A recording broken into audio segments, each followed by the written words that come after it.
Hello, everyone, and welcome to Right Wing Rising. Please be sure to like this video down below before you are finished watching, and subscribe to the channel if you are new. So today we have to talk about something that is really big in the news right now, and that is regarding who Donald Trump is going to pick as his running mate in the 2024 election. It's something that has been discussed for 2 years now since Donald Trump announced that he was running again, and really ever since he left office in 2020, once it was speculated that he would run again, who would be his running mate this time? Everyone knew that the one person that was going to be excluded was his former VP, Mike Pence, since they had a falling out at the end of Trump's term, and Pence also mounted a presidential run against him in the primaries this year, although he never gained any serious traction and dropped out of the race very early. And Mike Pence is still a person that Trump needs to ponder about because he needs to avoid similar mistakes when choosing a running mate this time. Pence was a good running mate in 2016. He served his role well.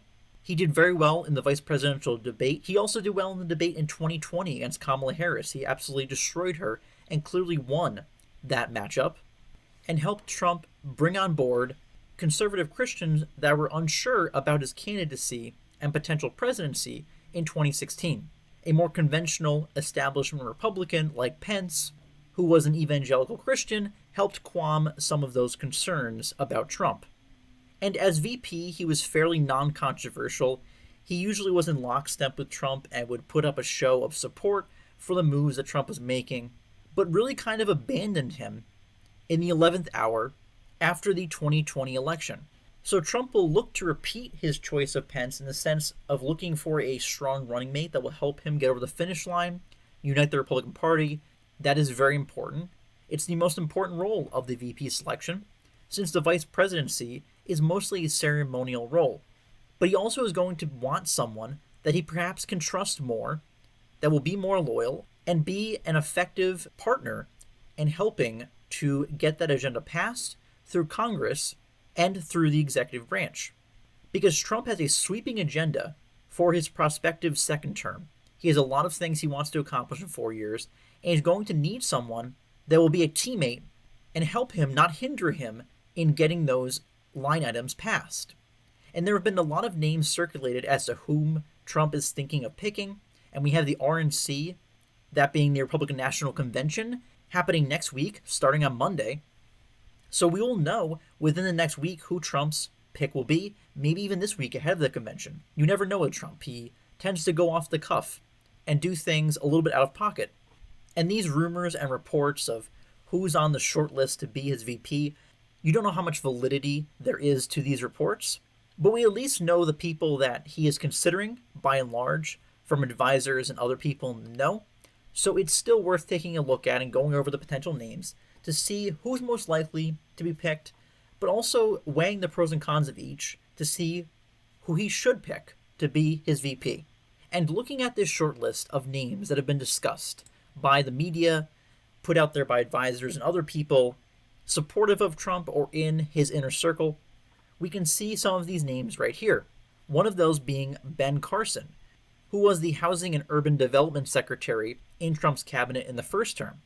He would check many boxes for Donald Trump. He's very loyal. He was one of the few cabinet members that stayed for every single day of Trump's 4 years in office. He did not jump ship after everything happened on January 6th. He stayed with Trump till the bitter end. They are friends, and Trump could definitely trust that Carson would have his back. Carson's also from Michigan, so he would provide some benefit as a running mate and have some resources and connections that could help Trump win that swing state. He is someone that is very socially conservative and would definitely back up Trump's platform, but one downside to Carson is the fact that he's a little bit soft-spoken, which is not bad because he does contrast with Trump. You don't necessarily want to double down on Trump's personality. You want to have a good mixture of personas on the ticket, but he's a little bit too soft-spoken sometimes. And he's also in his early 70s. He's 72 to be exact. It's not exactly adding some youth to the ticket. And because of his soft-spoken, slow-talking nature, he's not always the best debater, which is important in the VP selection because you will be going up against the other party's vice presidential pick. that being Kamala Harris most likely, unless Joe Biden drops out. Then there's Tom Cotton, and I'm really not sure how seriously he's being considered. I haven't heard his name thrown around in a while, even though he's on the reported shortlist. And I'm not sure how much he brings to the ticket. He's from Arkansas, which is a safe Republican state. He would be very strong on domestic issues. He has a pretty terrible track record when it comes to foreign policy. So I don't think he'd be a good addition to the ticket, especially when there's a lot of things going on in the world that need to be dealt with, and are best to be dealt with by applying Trump's America First policies, not neoconservative policies. We also have Brian Donalds, again, someone else has not been talked about for a while. He's a member of the House of Representatives from Florida. He's very solid. He has a great voting record. He's a strong ally of Donald Trump, just like Tom Cotton is in the Senate, despite a questionable foreign policy background. But again, I have not heard his name floated around in a while. He also lives in Florida, which is also Trump's home state, and there's a weird rule that the VP and the presidential candidate cannot be from the same home state, so that would pose some weird logistics that either Donalds would have to move residency, possibly resign from the House, which you wouldn't want to have happen, or Trump would have to move residency. So I'm not sure how likely that is to happen just for this simple scenario. Then there's Tim Scott, who was previously considered to be a top choice of Trump's, but has since, perhaps according to reports, fallen off and fallen down the list. I've never been the biggest fan of Tim Scott. I definitely don't think he's our best senator. I think Trump could definitely make a better pick, because he definitely has had some questionable votes on some pieces of legislation in the past when they've come up to vote in the Senate. And just like Byron Donalds and Ben Carson, he probably could help Trump make inroads with the African American vote across the country, especially perhaps in the Sun Belt, where he is from, being in South Carolina. But Trump already appears from polling to be doing better with that voting bloc, so I'm not sure how much he would really help out there. Then there's Elise Stefanik. She's the chair of the House Republican Conference from New York, and with Trump polling better in that state, perhaps she could help him make inroads there. But I really don't think this is all that likely. We have not heard her name tossed around by Trump or other people in quite some time, and I really don't think that she's the strongest pick that he could make either. She's a strong ally of Trump, but she still walks the line between more moderate and more conservative, more than you would like perhaps. And I'm not even sure how much she would help Trump in the suburbs or in getting women to vote for Trump, since she is still viewed by the media as very conservative and a staunch ally of Donald Trump, and less of a moderating voice. Then up next, we have Glenn Youngkin from Virginia, the governor there, and I think this would be probably the best choice Donald Trump can make, in my opinion, because he is very popular in his home state, a state that Trump is polling very well this cycle and making competitive after Joe Biden won it by 10 points in 2020. So he would help Trump expand the map. Even though he has a very conservative voting record, he is still viewed as a more moderate figure, popular among independents, and even some less hardcore Democrats. He won in 2021 by doing even better in the rural areas than Donald Trump did in the state, while also improving the suburbs and urban areas, uniting the Republican Party, but also adding a unique coalition of independents and Democrats to his side to get over the finish line. He supports the MAGA agenda that Trump champions, and is obviously a big advocate for reforming education and for school choice. And he's just a phenomenal campaigner, so I think he would be a great running mate to Donald Trump, and I think the most likely to help Trump secure the victory in November, since he would absolutely destroy Kamala Harris in a debate, that's for sure, and would barnstorm the country for Trump in all the swing states, and he would help bring establishment, moderate Republican voters, and independent voters home to Trump that are unsure about Trump but are fed up with Joe Biden's presidency, and I think he would make a good VP overall. There are some questions about his involvement in the Carlisle group, which is a more establishment Republican group, but given his track record as a governor in a Democrat state, with a Democratic state legislature, I think he would be a solid choice, and is more conservative than he is moderate. He has his own appeal. He has his own brand. He's a problem solver with unique, out-of-the-box solutions for common political problems. I think he would bring a lot to the table. And the final three potential running mates for Donald Trump, at least reported by NBC News, are Doug Burgum, Marco Rubio, and J.D. Vance. Burgum is the governor of North Dakota. He also ran for president this cycle, but dropped out and endorsed Trump ahead of Iowa. For a couple weeks, it seemed that he was the frontrunner for the pick, but that hype seems to have died down a little bit, and I really hope, honestly, of all these people, it's not Burgum. He's way too moderate of a Republican for my liking, especially on social conservative issues. And sure, you can say he's from the Midwest, which is a key region for Trump to win, but he's still from North Dakota, which is far removed from Wisconsin, Michigan, and Pennsylvania. In that region, the states that Trump really needs to pick off. And again, he's also older. He's in his late 60s. So I don't think he brings much electorally, on policy, and also in bringing more youth to the ticket. And he's also made negative comments about Trump as recently as last year. He is phenomenal on energy policy, so I say skip him as VP, make him the energy secretary in your cabinet if you win Trump, and move on to someone else. Marco Rubio, the senator from Florida, who had memorable debate moments back in 2016 against Donald Trump, became one of his best allies in the Senate during his presidency. He's very good at immigration, he's pretty solid in foreign policy, and a whole host of other conservative issues. So I think he would be a good running mate, and I think he would help Trump out both in the Sun Belt, being from Florida, and help to reclaim some of the key states in that region. That would help Trump to the presidency, and also give Trump a leg up among the Hispanic voting bloc, a demographic that Trump has already made gains in starting in 2020. The hesitancy of some people with Rubio is he still is a little bit more establishment, being in the Senate for over a decade, but that being said, he's still one of our best senators there, so that counts for something. And speaking of our best senators, possibly the top one, J.D. Vance, is the final person on this list. But I do not think that he should be the pick of Donald Trump, which is a bit odd that I say that. He's phenomenal on policy, he really is, on everything, immigration, foreign policy, social conservative issues. He's well-spoken, he's intelligent, he's from the military, which I don't think anyone else on this list is, and it's important to have that experience in the White House, especially since Donald Trump also was not in the military. He brings a lot to the ticket. He's from Ohio, he's from the Rust Belt, which shares similar demographics, culture, and industry with states like Michigan and Pennsylvania that Trump needs to win. So I think he brings a lot to the ticket as a running mate. I think he would be in lockstep with Trump on policy. In fact, I think he would even push him to the right if he was his VP.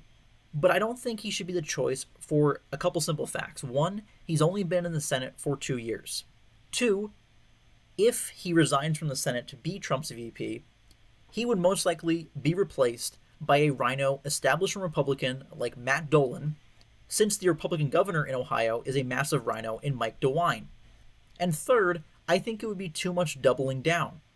He's almost in complete lockstep with Trump on policy, so I question how many new voters he could bring to the table, who he could appeal to, and I also know more traditional Republicans are sometimes not the biggest fans of J.D. Vance, which is not always the thing you need to concern yourself with.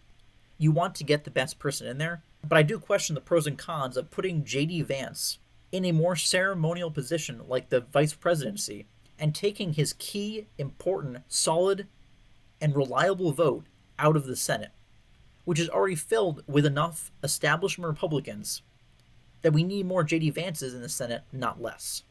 So having now gone over the 9 people on this supposed shortlist that are finalists to be Donald Trump's vice president, who do I think it is going to be?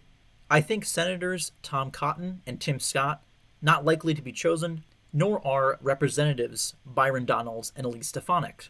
Nor do I think that these 4 people bring the most possible to the ticket. I think Burgum would be a waste of a choice. I'm not sure what he brings, and he's not the kind of Republican you want whispering in Trump's ear. I really like Vance, but I think it's best he stays in Congress for right now. I think Rubio would be a great choice, both as a running mate and as a VP, and the same thing could be said for Glenn Youngkin and Ben Carson. I think Glenn Youngkin is a very under-the-radar pick, but I would not be surprised, and I definitely would be thrilled if Donald Trump picks him.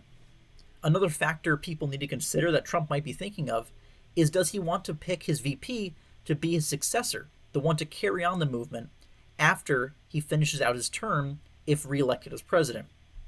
Doug Burgum and Ben Carson do not really fit that bill since they're older. Tim Scott will also be in his 60s at the end of Trump's term.